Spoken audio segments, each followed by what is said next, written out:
The International Space Station's Expedition 36 and 37 is an increment filled with visiting vehicles and spacewalks, all on top of a packed agenda of scientific research. The ISS today is pretty much the pinnacle of space exploration art, and it shows how many different countries, dozens of countries, engineers, specialists can work jointly on one project and to work reliably. Some of the dozens and dozens of experiments are automated and monitored from control centers on Earth. Others require a helping hand from the laboratory assistants on orbit. Taking care of those human crew members is a top priority.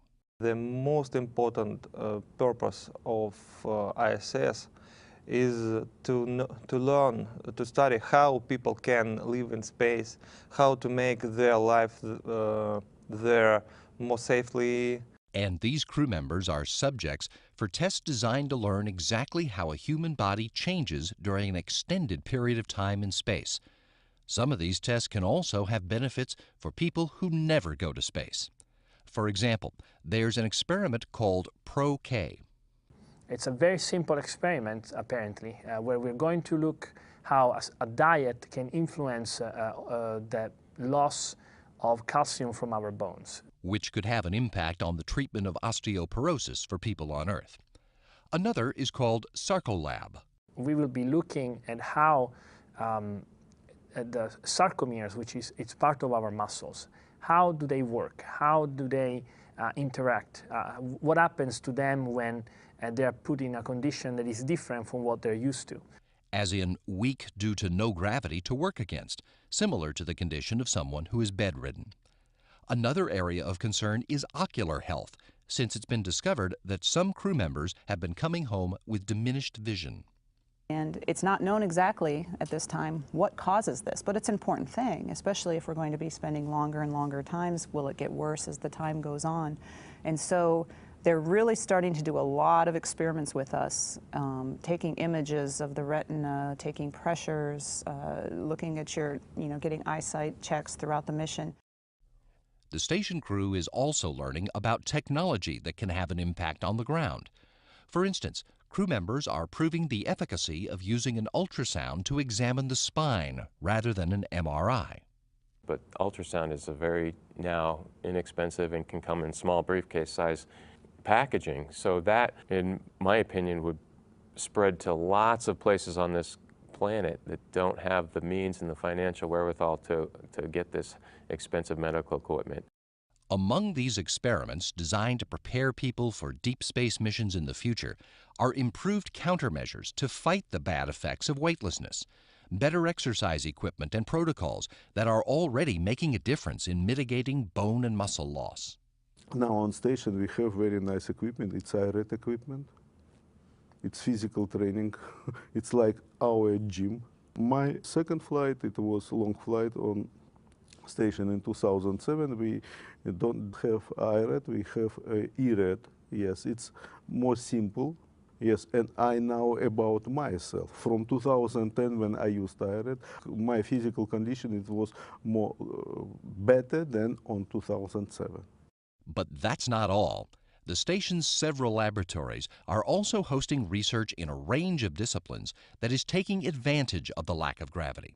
The Italian combustion experiment Green Air is one of them.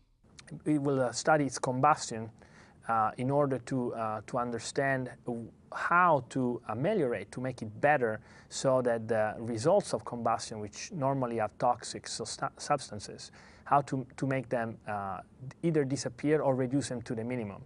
A lot of the processes that take place on Earth, as in fires, combustions of materials, solidification of materials, flow of liquids, all of that is highly affected by the force of gravity.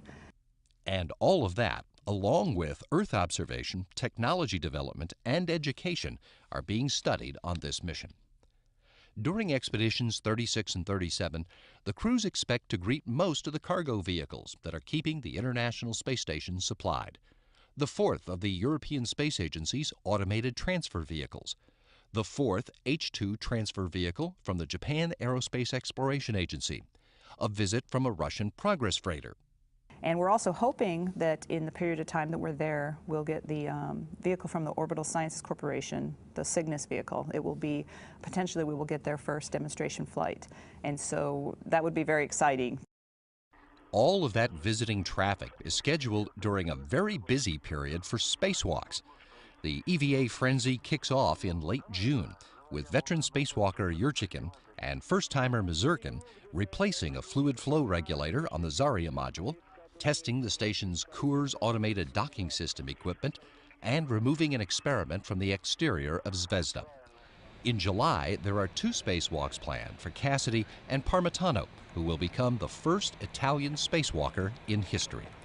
The tasks for those EVAs include replacing a failed transmitter-receiver box for the space-to-ground communication system, routing power cables from the U.S. segment to the Russian segment to support a new Russian laboratory module being prepared for launch, retrieving scientific payloads, and relocating other hardware.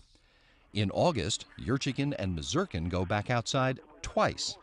First, they'll concentrate on routing those power and data cables from the U.S. segment along the length of Zarya into position at Poisk to later be connected to the new Russian lab. And on the second EVA, they'll install hardware for a new optical telescope and retrieve science experiments. And then crew changes take over. In mid-September, Vinogradov's Soyuz crew departs.